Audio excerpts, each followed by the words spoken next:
وہ ننھا شہزادہ دل ہی دل میں سوچتے ہوئے اداس ہو کر اثبات میں سر ہلاتا ہوا اپنے والد کے کہنے پر گاڑی سے اترا۔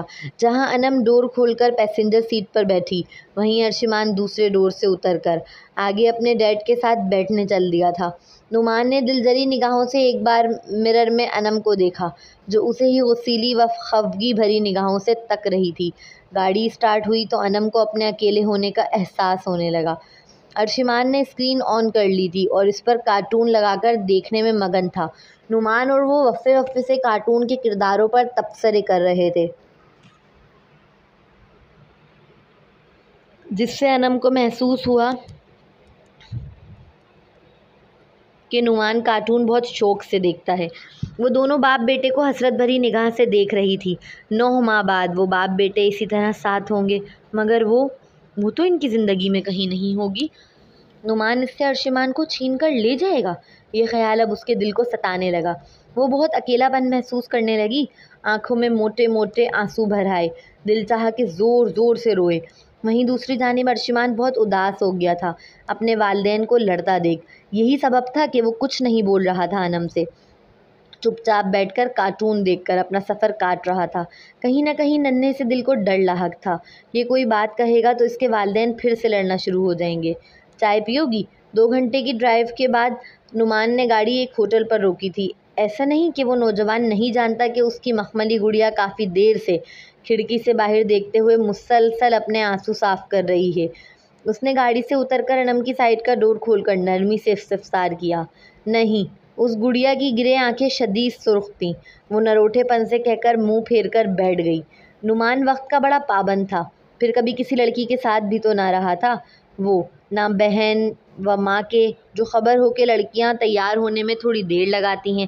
اب جب غصہ ٹھنڈا ہوا تو نظر بھر کر اس کا چہرہ دیکھا، جس پر روز معمول سے ہٹ کر اس کا چہرہ زیادہ چمکتا ہوا پایا۔ آنکھوں کو لائنر سے سجا کر مزید حسن دوبالا کر دیا تھا اس ظالم حسینہ نے۔ پھر ستم یہ کہ جی بھر کر دیکھنے کی اجازت بھی نہیں دے رہی تھی اسے، جو متمنی تھا اسے دیوانہ وار تکنے کا۔ تھوڑی سی پی لو، وہ نرمی سے کہہ کر ہوٹل کی جانب بڑھ گیا تھا آرڈر دینے۔ باہر آ جاؤ دونوں، فریش ہو جاؤ جب تک ناشتہ تیار ہو جائے گا۔ اس نے پہلے ارشمان کو پھر انم کو گاڑی سے اتارا تھا۔ میرے ساتھ چلو، اندر لیڈیز کی طرف بہت سناٹا ہو رہا ہے، تم باہر کھڑے ہو جانا۔ انم اندر لیڈیز واش روم کی سائڈ سناٹا دیکھ کر فوراً ڈر کر واپس آ گئی تھی۔ نعمان و ارشمان ہوٹل کی چیئرز پر بیٹھے اپنے اپنے سیل میں مگن تھے، جب انم اس خوبرو نوجوان کے قریب آ کر اس کے کان کے پاس جھکی اور آہستگی سے سرگوشی کی۔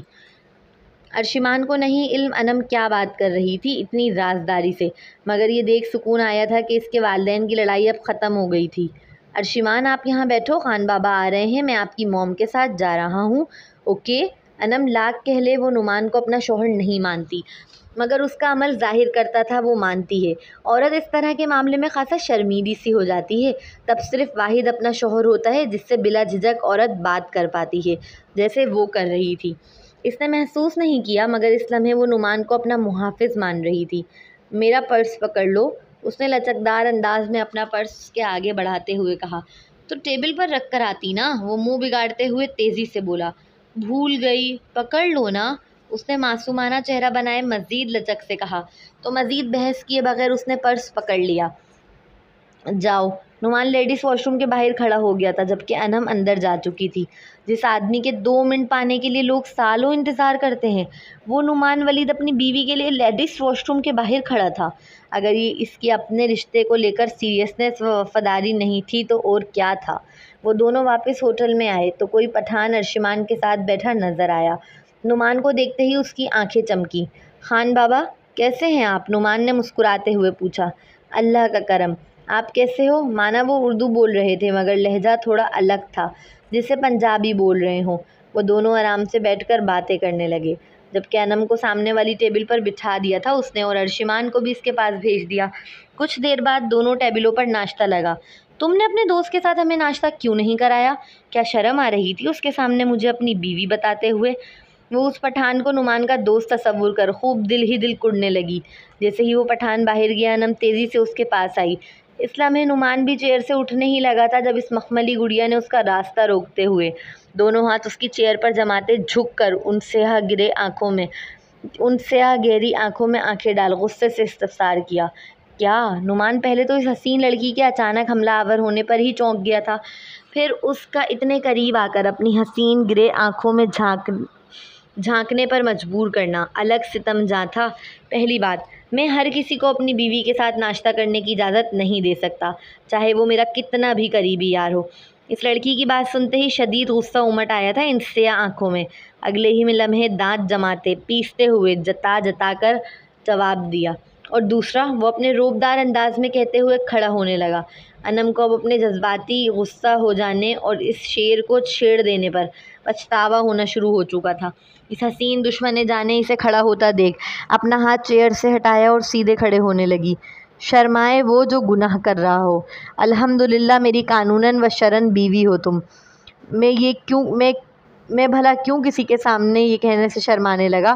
اس کا نازک بازو اپنی گرفت میں لے کر ایک ایک لفظ خاصا جتاتے ہوئے اس کی خوبصورت گرے آنکھوں میں دیکھتے ہوئے ادا کیا، پھر جھٹکے سے اس کا بازو اپنی گرفت سے آزاد کر اپنا سیل ٹیبل سے اٹھا کر باہر چل دیا۔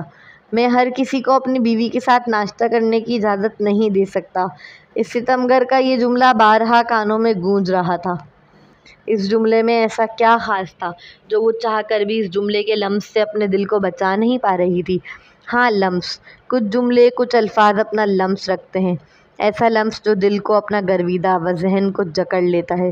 کچھ ایسا ہی لمس وہ محسوس کر رہی تھی اس سادہ مگر اثر رکھنے والے جملے میں۔ وہ گاڑی کے پاس چلتی ہوئی آئی تو اس خوبرو نوجوان کو پیسنجر سیٹ کا ڈور کھولے اپنا منتظر کھڑا پایا۔ انم خاموشی سے بیٹھ گئی۔ نعمان دوسری سائڈ سے آ کر اس کے برابر میں بیٹھا۔ بسکٹی رنگ کے سادہ سے قمیص شلوار میں ملبوس وہ خان نامی نوجوان اب گاڑی ڈرائیو کر رہا تھا۔ ارشیوان اس کے ساتھ آگے بیٹھا اپنے کارٹون دیکھنے میں مگن نظر آ رہا تھا۔ نعمان 2 گھنٹے کی ڈرائیو کے بعد اب کافی تھک چکا تھا۔ ارشیوان، آواز کم کرو، ڈیڈ کو نیند آ رہی ہے۔ اس نے بغیر کسی ہچکچاہٹ کے انم کے کندھے پر اپنا سر رکھتے ہوئے آگے ارشیوان کو دیکھ حکم صادر کیا، جس پر ارشیوان نے تیزی سے آواز کم کر دی۔ نعمان اسے ہینڈ فری وغیرہ یوز نہیں کرنے دیتا تھا کیونکہ والیوم کا زیادہ ہونا نہ صرف کانوں بلکہ دل کے لیے بھی مضر صحت ہے۔ اس سے قبل انم احتجاج کر پاتی وہ آنکھیں موند چکا تھا۔ کچھ لمحے گزرے تو نعمان نے اس کے سیدھے ہاتھ کو تھام لیا۔ تم زیادہ مت پھیلو، ہاتھ چھوڑو میرا۔ وہ دشمن نے جہاں اپنا ہاتھ چھڑانے کی صحیح کرتے ہوئے دبے دبے غصے کے ساتھ آہستگی سے سرگوشی کرنے والے انداز میں بولی۔ چھوڑو۔ وہ اس قدر تھک چکا تھا کہ اب انم سے لڑنے کی بھی طاقت نہ تھی۔ اس کے نازک کندھے سے اپنی سر کو رگڑتے مزید پرسکون ہو کر سونے لگا۔ انم کچھ منٹوں تک الجھتی رہی مگر پھر تھک کر ہار مان کر بیٹھ گئی۔ آج موسم کافی بہتر تھا، نہ زیادہ سردی تھی نہ گرمی۔ وہ باہر کے نظارے دیکھنے میں لگی ہوئی تھی۔ گاڑی میں اے سی چل رہا تھا جس کے سبب اب تھوڑی سردی کا احساس ہونے لگا تھا انم کو۔ گاڑی میں صرف ارشیوان کی کارٹون کی آوازیں گونج رہی تھیں۔ جب نعمان نے میرا ریپ کیا تھا تب مجھے لگا زندگی ختم، اب اس میں کوئی رنگ نہیں آ سکے گا، کوئی خوشی داخل نہیں ہو سکے گی، اب صرف رسوائی ہے میرا مقدر، تنہائی ہی میری ساتھی ہے۔ وہ ظالم تو اپنی زندگی میں بدمست ہو گیا مجھے تڑپتا و بلکتا چھوڑ۔ پھر جب مجھے اپنے پریگننٹ ہونے کی اطلاع ملی مجھے گمان ہوا اس سے بدتر اب کچھ اور نہیں ہو سکتا میرے ساتھ۔ ارشیوان کو جھولے میں ڈلوانے کے بعد بھی میں کتنے مہینوں تک بے سکون بے قرار رہی، مگر کون جانتا تھا میری زندگی یوں بدلے گی ایک دن۔ میری خوشیوں و خوابوں کا قاتل میری زندگی میں بے بس ہو کر واپس چلا آئے گا۔ ہاں، بے بس ہو کر آیا ہے وہ، اسے بے بس کیا ہے قسمت نے کہ میرے پاس آئی، اسے میری ضرورت مجھ تک کھینچ لائی۔ میں نے تو کبھی نہ سوچا تھا کہ ایک دن اس ظالم و امیر شہزادے کو میری ضرورت پڑ سکتی ہے۔ یقیناً اس نے بھی نہ سوچا ہوگا، مگر یہ زندگی ہے جس میں ایسے ایسے عجیب اتفاق رونما ہوتے ہیں کہ انسان کی عقل حیران رہ جائے، ذہن کام نہ کرے، حواس ساتھ چھوڑ جائے۔ اس امیر دولت و طاقت کے نشے میں بگڑے شہزادے کو میری وہی اولاد کھینچ لائی جس کے پیدا ہونے پر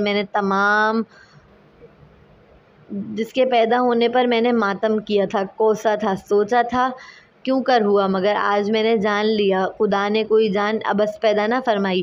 اگر ارشیوان نہ آتا تو کیا یہ ظالم واپس میری زندگی میں آتا؟ کیا یہ اپنے حصے کی سزا کو قبول کرتا؟ کیا یہ اپنے کیے ظلم کی معافی مانگتا؟ نہیں، ہرگز نہیں۔ بہت مجبور ہو کر آیا ہے وہ، نہیں بلکہ لایا گیا ہے وہ، نہیں کھینچ کر لایا گیا ہے۔ انسان دوسروں پر ظلم کی آندھیاں ڈھا کر خود آرام سے نرم بستر پر سوتا رہے، مگر وہ خدا ہے جو سب کا ہے، وہ نہیں بھولتا، اس کا وعدہ حق ہے، بے شک وہ اپنے وعدے کا پکا ہے۔ وہ باہر قدرت کے حسین نظارے دیکھتے ہوئے اپنی ہی سوچوں میں ڈوبی ہوئی تھی۔ اس نے آہستگی سے آنکھیں موند لیں۔ کچھ دیر بعد نعمان کی آنکھ کھلی تو اس نے انم کو دونوں ہاتھ پھوڑ کر سر سینے سے ٹکائے سوتا ہوا پایا۔ چہرے پر ایک خوبصورت مسکراہٹ بکھری۔ اے سی تھوڑا کم کر دو خان بابا، اس نے آہستگی سے حاکمانہ انداز میں کہا، جسے سنتے ہی خان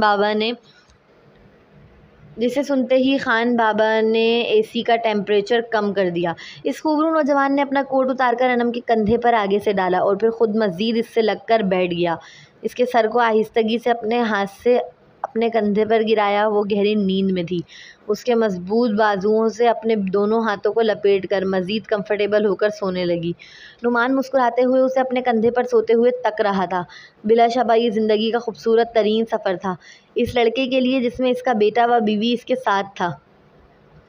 وہ کافی وقت بعد خود کو اتنا پرسکون پا رہا تھا۔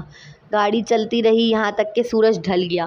انم کی آنکھ کھلی تو رات ہو چکی تھی۔ گاڑی میں مکمل خاموشی کا راج تھا۔ یقیناً ارشمان بھی تھک کر سو چکا تھا۔ اس کی سیٹ کافی کمفرٹیبل کر دی تھی نعمان نے۔ نیند پوری ہو گئی؟ نعمان نے مسکراتے ہوئے آہستگی سے پوچھا۔ ہاں، اور کتنی دیر باقی ہے؟ اس کے معصوم سوال پر وہ مسکرا دیا۔ ابھی تو سکر پہنچے ہیں جانی، صبح تک جہلم پہنچ جائیں گے۔ ویسے بھی اس پکنک میں سارا مزہ سفر کا ہے، باقی ساری جگہوں پر ہم کچھ وقت کے لیے ہی رک سکتے ہیں۔ بس، اس نے ڈرائیونگ سیٹ کے بیگ پر لگی جالی سے اپنا چھوٹا بلیک رنگ کا بیگ نکالتے ہوئے بتایا، پھر بیگ سے بسکٹ کا باکس نکال کر اسے کھولا۔ یہ لو، پہلے بسکٹ کا خود ایک لقمہ لیا، پھر اپنا بچا ہوا اس مخملی گڑیا کے آگے کر دیا۔ یہ والا خود ہی کھا لو اور مجھے نیا دے دو۔ وہ منہ بسور کر گویا ہوئی۔ اچھا پھر یہ لو۔ اس نے دوسرا بسکٹ باکس سے نکالا اور پھر پہلے کی طرح خود اس کا لقمہ لینے کے بعد اس کے آگے کیا، جس پر وہ خوبصورت گرے آنکھوں والی گڑیا جذبت ہو کر اسے گھوری سے نوازنے لگی۔ مجھے تمہارا جھوٹا نہیں کھانا، وہ تیزی سے منہ بگاڑتے ہوئے بول اٹھی۔ یہی ملے گا، کھانا ہے تو کھا لو ورنہ بھوکی رہو۔ ویسے میں بتا دوں، ہوٹل پہنچنے میں کم از کم 4 گھنٹے تو لگیں گے۔ اس کی بات سنتے ہی انم کا شاکڈ سے منہ کھلا رہ گیا تھا۔ 4 گھنٹے؟ اس نے صرف صبح کا ناشتہ کیا ہوا ہے، اب کافی بھوک لگی ہوئی تھی اسے۔ تمہیں کیا ملے گا مجھے اپنا جھوٹا کھلا کر؟ وہ لڑنے والے انداز میں ایک آئی برو اچکا کر پوچھنے لگی۔ محبت؟ ہاں، مقابل نہ سمجھی سے۔ وہ میں نے سنا ہے کہ جھوٹا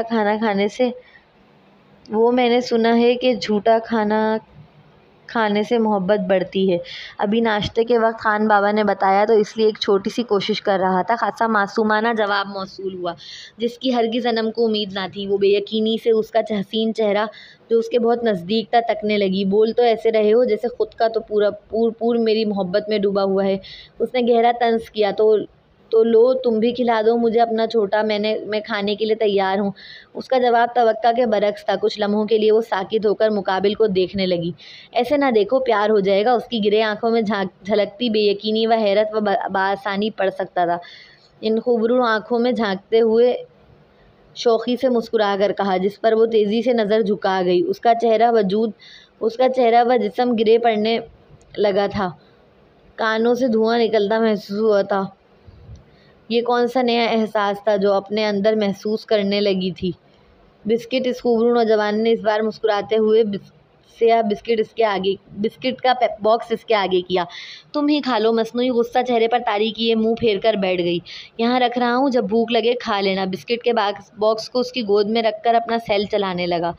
کچھ دیر بعد جب انم کو محسوس ہوا وہ اپنے سیل میں مگن ہے تو اس نے بسکٹ باکس سے نکالا، مگر وہ آدھا کھایا ہوا تھا۔ اس نے وہ واپس رکھا اور دوسرا نکالا، وہ بھی آدھا کھایا ہوا تھا۔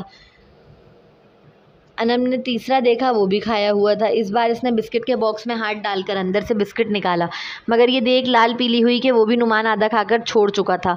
اگلے ہی لمحے اس کے چہرے پر بے اختیار مسکراہٹ بکھر آئی۔ وہ نعمان ولید جیسے مرد سے اس قدر بچپنے کی امید نہیں رکھتی تھی۔ وہ سمجھ چکی تھی نعمان نے سارے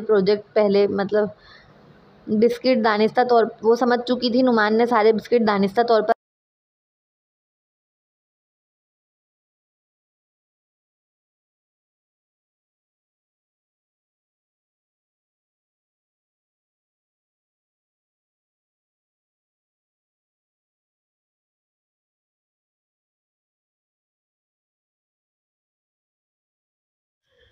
رات کو ان کا قیام ہوٹل میں ہوا۔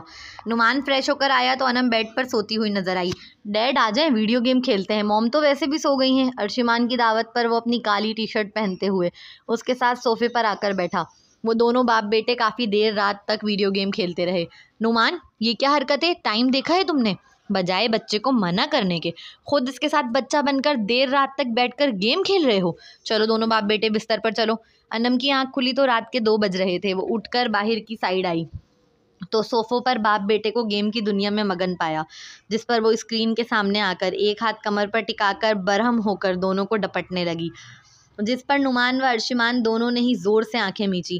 میں تو بس سونے ہی جا رہا تھا۔ نعمان اس کا غصے سے لال پیلا چہرہ دیکھ فوراً ہی گیم چھوڑ کر سیدھا ہو کر بیڈ کی جانب چل دیا تھا۔ آپ کو انویٹیشن کارڈ دوں؟ اب کہ اس نے ارشمان کو گھور کر پوچھا، جس پر وہ نفی میں سر ہلاتے تیزی سے بھاگا۔ اس کے بھاگنے کے انداز پر انم بے اختیار ہنس پڑی تھی۔ دونوں ہی باپ بیٹے اس کے آنے سے قبل ہی منہ تک کمبل اوڑھ کر سونے کی ناکام ایکٹنگ کر رہے تھے، جس پر وہ کمرے کی ساری لائٹس آف کر کے لیمپ کی ہلکی پیلی لائٹ آن کر بیڈ پر لیٹ گئی۔ اس کے لیٹتے ہی ارشمان نے اس کے پیٹ کے مقام پر اپنا حصار باندھا۔ گڈ نائٹ موم، اس کے گال کو نرمی سے چومتے اس نے مسکراتے ہوئے کہہ کر آنکھیں موند لیں۔ سوتے وقت کی دعا پڑھتے ہیں ارشمان، اس نے بڑے پیار سے اس کے ریشمی بالوں کو سہلاتے ہوئے کہا۔ دعا؟ ارشمان کنفیوز نظروں سے تکتے ہوئے۔ ہاں دعا، اللہم بسمک اموت و احیا، ترجمہ، اے اللہ میں تیرا نام لے کر مرتا ہوں اور جیتا ہوں۔ اس کے دعا پڑھاتے ہی ارشمان نے دعا پڑھی، جبکہ نعمان آنکھیں موندے ان دونوں ماں بیٹے کی باتیں سن رہا تھا۔ دلی طور پر وہ بہت خوش ہوا تھا کیونکہ اس کے بیٹے کی تربیت نہایت ہی اچھے طریقے سے کر رہی تھی انم۔ وہ جہلم کے چڑیا گھر میں گھوم رہے تھے۔ انم و ارشمان پانی کے تالاب میں پاپ کارن ڈال رہے تھے، جسے کھانے کے لیے بہت ساری رنگ برنگی مچھلیاں آ رہی تھیں۔ ارشمان کے چہرے پر بڑی پیاری سی مسکان بکھری ہوئی تھی۔ تم ماں بیٹے کیا پورے دن یہیں کھڑے رہنے والے ہو؟ نعمان تھکے تھکے لہجے میں پوچھنے لگا۔ موم یہ دیکھیں، ارشمان جب کوئی جانور دیکھتا نہایت ایکسائٹڈ ہو کر انم کو متوجہ کرتا۔ انم کو بہت مزہ آ رہا تھا۔ وہ جہلم میں کافی سال رہی تھی مگر کبھی چڑیا گھر نہیں دیکھا تھا۔ اگر دیکھتی بھی تو شاید اتنا خوبصورت نہ لگتا جتنا آج لگ رہا تھا۔ ان کی فیملی اسلام آباد سے ہوتے ہوئے مری پہنچی۔ وہاں کا موسم کافی سرد تھا۔ نعمان نے انم و ارشمان کو ساری شاپنگ وہیں سے کروائی۔ مکھن ملائی، یہ والا کوٹ دیکھو، یہ اچھا لگے گا تم پر، ہے نا ارشمان؟ اس نے بلیک کوٹ دکھاتے ہوئے ارشمان سے رائے مانگی۔ وہ کوٹ انم کو بھی پہلی ہی نگاہ میں پسند آ گیا تھا۔ جی موم، آپ بہت اچھی لگو گی، یہ ٹرائی کرو، ارشمان چمکتی آنکھوں کے ساتھ گویا ہوا۔ اگر صرف نعمان کہتا تو وہ کبھی ٹرائی نہ کرتی، مگر اب اس کے بیٹے نے بھی کہا تھا اس لیے وہ تیار ہوئی۔ بلیک کوٹ پہن کر آئینے میں اپنا عکس دیکھا تو واقعی اچھی لگ رہی تھی۔ اسی لمحے نعمان کا عکس اس کے ساتھ آئینے میں نظر آنے لگا۔ اس نے انگوٹھے و شہادت کی انگلی کو ملا کر گول بناتے خوبصورت ہونے کا اشارہ دیا۔ اس کی آنکھیں ستائشی تھیں، نہ صرف ستائشی اور بھی بہت سے احساسات و جذبات کی عکاسی کر رہی تھیں۔ وہ سیاہ خوبصورت آنکھیں، اس کی آنکھیں جیسے کوئی جام پلا رہی ہوں۔ وہ تاب نہ لا سکی۔ چلو جی، آپ سب کو ہماری طرف سے بہت بہت عید مبارک، ہماری پوری ٹیم کی طرف سے بہت بہت عید مبارک۔ اور عیدی کے طور پر آپ لوگ ہمارے لیے اچھے سے لائکس کریے گا اور اچھے سے کمنٹس کریے گا زیادہ سے زیادہ، اور ہماری طرف سے یہ آپ لوگوں کی عیدی ہے۔ اس کے علاوہ ایپیسوڈ تو آج کی بہت اچھی تھی، مجھے تو بہت پسند آئی۔ اب آپ لوگ بتائیے گا آپ لوگوں کو کیسی لگی، اور چینل کو سبسکرائب ضرور کر دیجیے گا۔ اللہ حافظ۔